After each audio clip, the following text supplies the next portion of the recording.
Sot do të shikojmë se si autori e përshkruan familjen Kastriotave. Kastriota Ailesi, familja e Kastriotave. Kastriotët, si fillim, njiheshin si Mazreku. Më vonë filluan të thirren Kastriota, që të dy emrat e tyre vinë nga fshatrat që ato I përkasin. Gjon Kastrioti mori pjesë në betejën e parë të Kosovës në vitin 1389. Autori shkruan që pjesa veriore e trojeve shqiptare ishin zaptuar nga serbët. Pra Gjon Kastrioti që sundonte deri në kufimin serbin, në atë kohë Kruja thot nuk ishte në sundimin e tij.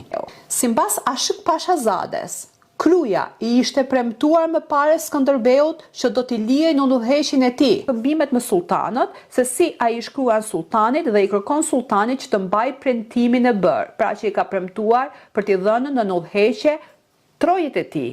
Sultani ja kishte premtuar këtë toka Skënderbeut, por këtu kishte dhënë një kusht. Pra kërkonte gjakun e shqiptarit, kërkonte djemt shqiptar. Këtu përsëri ne shikojmë se çfarë marrëdhënies të ngushta kishte Perandoria Osmane me venecianët dhe as venecianët nuk donin të kishin përballë një armik të rrezikshëm si Perandoria Osmane, por edhe Perandoria Osmane nuk donte që të merrte përballë venecianët. Kështu që në mes të tyre kishte ngelur si top futbolli Shqipëria, të cilët venecianët për interesat e tyre luanin nga një anë dhe Perandoria Osmane luante nga ana tjetër. Në programin e ardhshëm shikojmë se çfarë shkruan për Skënderbeun. Rini në ndjekje, faleminderit.